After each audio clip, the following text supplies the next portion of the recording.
ว้ายกินตัวเดียวกินเดือนนึงนะ2 อันเลยแลกขายไปก็พอได้ให้คนน้อยนี่แหละพี่น้องให้น้องกินก็ได้เปิดภาพมากาได้ยินเสียงคนจวดเจียดอยู่เนาะปลาลุงเลยอ้าโธ่ฝ่าฝนบ่ได้ถอยง่ายๆจ้าดีเลยปลาลุงเอ้ยมื้อนี้ก็ยังตกคือเก่าเนาะสบายดีเด้อสวัสดีเด้อปลาลุง FC เบิดสุขสุขคน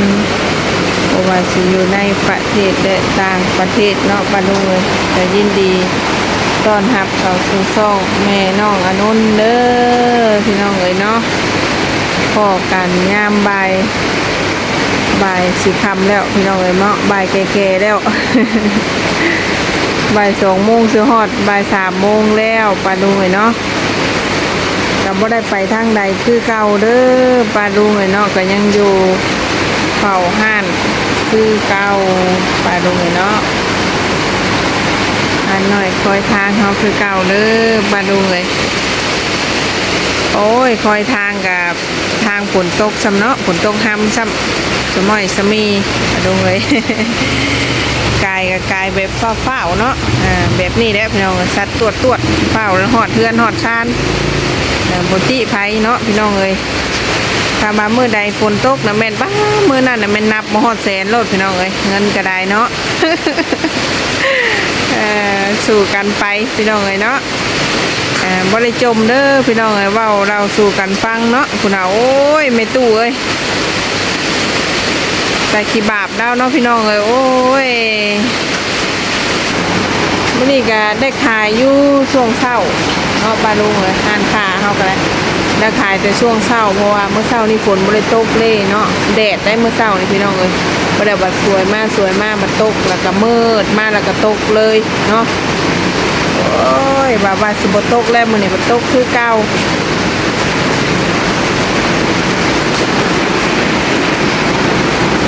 ขยะก็เต็มพี่น้องเอ้ยยังไม่ได้เผาเลย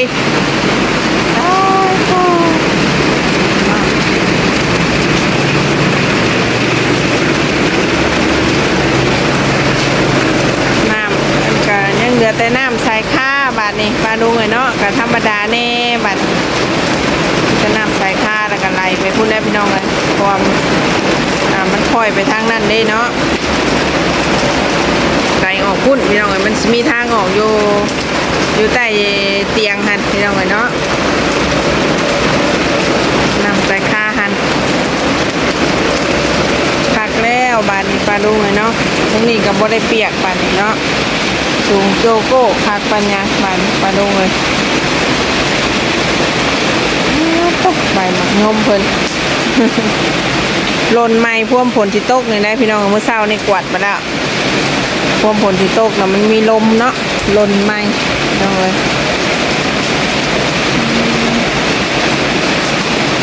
ตกตั้งแต่เที่ยงพี่น้องเลยเนาะ11 โมงประมาณนั่นแหละวัน11 โมงเพิ่นเริ่มตกนะพี่น้องเลยจวดไปจวดมาแต่10 โมง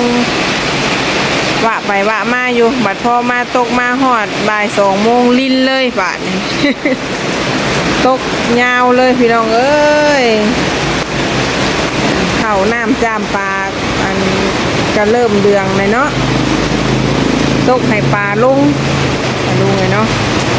ตกให้ปลาลงและอันนี้ได้เพิ่นว่าได้เห็ดตอดเห็ดดีมีตรงมียังก็ได้ปลาลายพี่น้องเลยเนาะฮอดยามปลาลงเลยเนาะ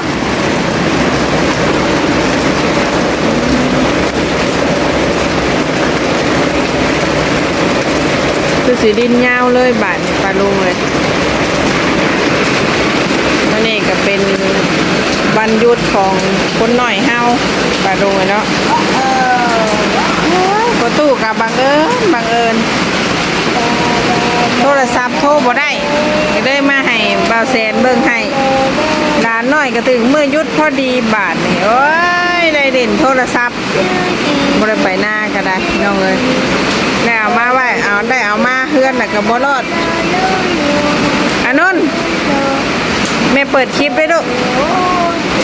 สบายดีป้าลุงเนี่ยแม่เปิดคลิปได้ได้ยินบ่ สบายดีป้าลุงกำลังเบิ่งดิ กำลังเบิ่งใช่น่ะยังบ่เห็นเลยสบายดีกี่เดียงามๆนะสบายดีแบบงามๆโอ้ยบุญนั้นน้องตากฝน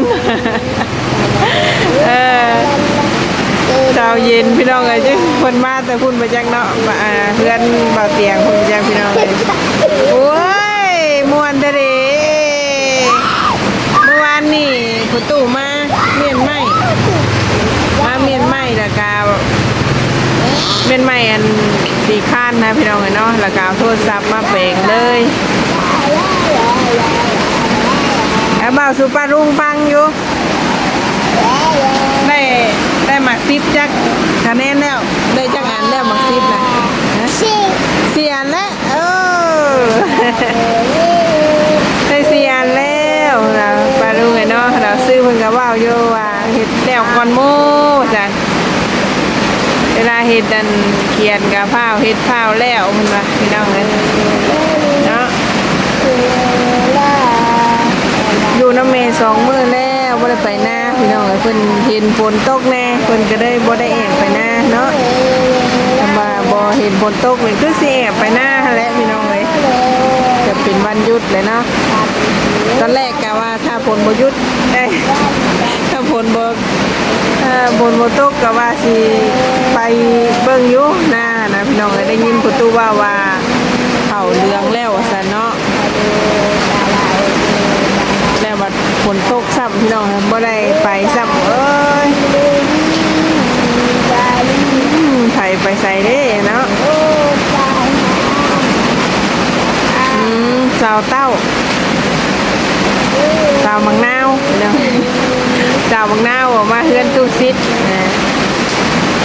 คือสิมีเวียกแล้วพี่น้องเนาะไม่ยังเลยนี่ดิแข่งฝนมาเลยเนาะคือสิมีเวียกพี่น้องเลยตามเบิ่งไปทางเฮือนตู้ซิดผมฝนตกขาดตกเนยนี่นิ่นลงมาพี่น้องเอ้ยพุ่นน่ะเนาะโอ้ยโตโอ้ลงนี่ดอกไปเบิ่งโยแม่ไปเบิ่งอันนั้นก่อนเด้อลูกเด้อที่ว่าน้ำใดมากกลางมันยุ่มไปตันท่อน้ำได้ประจักเนาะปลาดุงเลยไปเบิ่งก่อนเด้เผาหันค่าเด้อแม่ไปเบิ่งท่อน้ำก่อนลูกค้ามาขายของเด้อขายเป็นเด้อเป็นแต่คนน้อยนะ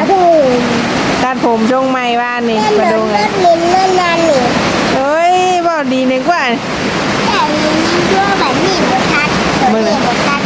บอตัดแล้วรอแล้ว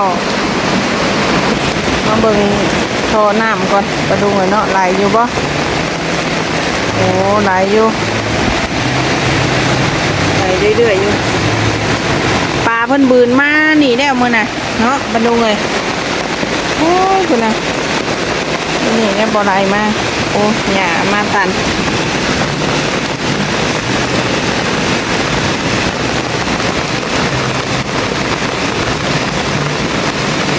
มื่อนั้นอยู่เดินเพื่อน อยู่เดินทางอยู่โททางหน้ามันนอกอยู่นอกนะปลาดูเลยมีหดป่าได้มื่อนั้นนะโอ้ยวะมีหดป่ากลางมันโยมมันโดนทางน้ำใดเพิ่นไปตันทางน้ำเนาะ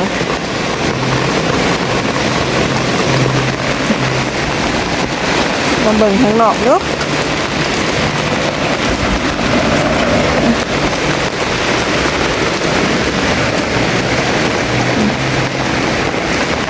นี่ดิมาดูกันเนาะนี่ได้ใดออกมาอยู่ตกซ้ำนี่กับโบมีปัญหาอย่างดอกเนาะปลาดูในเดืองน้ำสวมเพื่อนก็ได้แน่มาจะแห้งกว่านี้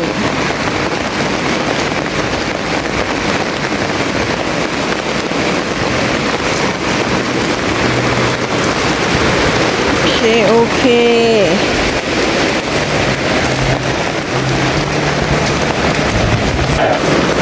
บ ได้มีอย่างใดเด้อมีแต่ว่ากินฮอดปลาดุงก็เลยมาถ่ายบรรยากาศฝนดินเนาะให้ปลาดุงเบิ่งพี่น้องเอ้ยบ่ได้มีอย่างไรหรอกเนาะผู้ใดที่แบบว่าอยู่ฝั่งไทยหรือว่าอยู่ต่างประเทศเนาะก็คอมเมนต์มาบอกในอยเด้อปลาดุงเอ้ยอยู่ฝั่งพุ่นอยู่ทางพุ่นตกอยู่บ่เนาะฟ้าฝนอยู่บ้านเฮาตกเป็นทิศแล้วย่างบ่ถอยอยู่เนาะหยุดลำมือดำใดแล้วก็ตกมาอีกบัดนี้นะพี่น้องเอ้ยเนาะบ่ถอยคนก็ได้บ่ยอมถอย ตกตลอดดีท่อว้าวเฮ็ดกันกำแพงกับอันเทพื้นน่ะแล้วพี่น้องเอ้ยเนาะช่วงนั้นน่ะเพิ่นหยุดให้จับเชื้อเพิ่นหยุดให้ประมาณอาทิตย์หนึงพี่น้องเอ้ยโอ้ยดีท่อว่าเพิ่นเฮ็ดแล้วซั่นน่ะแม่นพายุลูกนี่มาได้ลำบากเลยพี่น้องเอ้ยเนาะก่อกำแพงดีท่อว่าเฮาเฮ็ดแล้วพี่น้องเอ้ยโอ้ยเนาะโชคดีไปเอาก็ได้เอาจากปลาดุงเลยคลิปนี้ก็บ่เว้าหยังได้เนาะเว้าหยังเยืดยาวแม่น้องอนุนก็สิได้ลำลาไปแล้วเนาะลำลาปลาดุงอยู่โลกจบคลิปแบบใด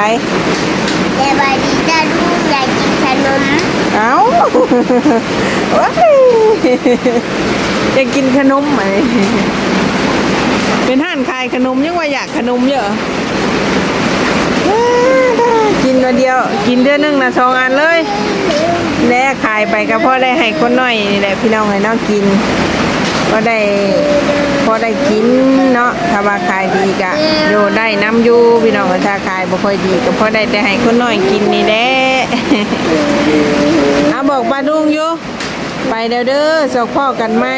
สอกไหนบ่ให้กินนมได้นี่ อย่าไปดีแก่ยุ่งแย่แย่แย่นานมา เบ้าดี สบายดีมาลูกยังไงไว้ ๆพ่อกันไหมคลิปหน้า ไว้คือหนา โดยสำหรับคลิปนี้ลำลาไปแล้วสบายดี สบายดีแต่ โอ้ย มาลูก ไม่ดูหน่อยชะบอ แกหนูเลยจะรอ